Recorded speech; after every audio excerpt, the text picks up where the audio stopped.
Friends आजिकल आंठू बिंधा बहुत लोकंर tension कारण हो बहुत कमेंट आसला कि आंठू बिंधुची बथा हो जंत्रणा होपर भल कर देखो आज मुझे गोटे घर उपाय नहीं आसी जहाद्वारा आंठू प्रोब्लेम्स आपंकर आंठू बथा बिंधा पूरा भल हो। तो देखो ये मुझे दुईट अरख पत्र नहीं आपपर अरख पत्र ने अरख पत्र ये पछपट आम यूज करेंगे गोटे तावा को नहीं गैस बसई गोटे तेल बनई आगुरी मुझे सेयार करी सहित सोरिष तेल में किसी रसुण छेची पकई खंडे लवंग आउ ये आप आपणकर रहा कला जीरा एवं गोटे चामच मेथी गोटे चामच कला जीरा 8-10 टी लवंग ता सहित खंडे डालचीनी ये पकईबे एवं टिके खाली कर्पूर पकईदेवे आउ रसुण पकई भलसे गरम करदे तेल टाक मालिश करवा। तो देखो आम जो नहीं अरख पत्र ताऊपर से तेल को आम ये मारिबा 2-3 चामच तेल ये भलसे लगेदेवे चाहिए तो खाली सोरिष तेल भी आप लगे पारे कि एपर जो तेल बनवा आहरी बढ़िया कम कर तेल को भी आप अलग खाली फांका टाइम भी मालिश करेंगे आप आंठूरे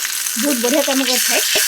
तावा को गरम करदे पत्र को तापर रखिए धीरे धीरे देखिए पत्र पूरा भलसे गरम हो पुणा तावा जो यूज कर तावा ने ना तो तावर पछपटे आप करेंगे कारण ये पत्र विषाक्त होता है तो तावर पछपटे उल्टे देते ये पत्र को आप गरम करेंगे देखो भलसे गरम हो जाए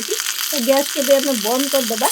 आम जो तेलटा बनई रखी थे से तेल आप बनई रखिए रखिए ये पत्र को लगे पूर्व से ही तेल आम टे भलसे मसाज करवा कारण से तेल आम जो सब जिन पकई सब जिन पीड़ा मान पीड़ा को नाश कर ताद्वारा सब गुण अच्छी जहाँकि आप कष्ट निवारक काम करता है ता सहित अरख पत्र एपरी एक जिनस कि जहाँकि आपंकर जो जंत्रणा हो बहुत सारा औषध गुण ए भरिक रही आप जानते मैंने संगे संगे जंत्रणा को यह दूर करता है। आंठू देखो उषुम उषुम तेल को लगे भलसे पूरा मसाज करदे तापर ये पत्र को देखो तार पछपट जो हम तेल दे गरम करते उषुम उषुम थी से पत्र को भलसे लगेदेवे जब 2 आंठू तो 2 आंठू ने आप 4-5टा पत्र भी आप नहीं पारे देखो गोटे आंठू में खाली करके देखो गोटे पत्र ने 2टी पत्र देखो जो देखो पूरा कवर कर चाहिए 2टी पत्र एपट देदेवे गोटे कपड़ा साहाଯ୍य भलसे गुरे ने कारण बांफटा जो गरम गरम आम लगे कि समय गरम रहा दरकार देखिए यह लगो लगो ये बांधि देकी आप 15-20 मिनट छाड़देवे तापर आप काढ़ी पारे यहपरी करूँ संगे संगे आपण जंत्रणा केते कमिज यहपरी सबुदिन आप थे 2 थर करूँ 2-4 थर कलापर देखिए आपको केते आराम लगे केते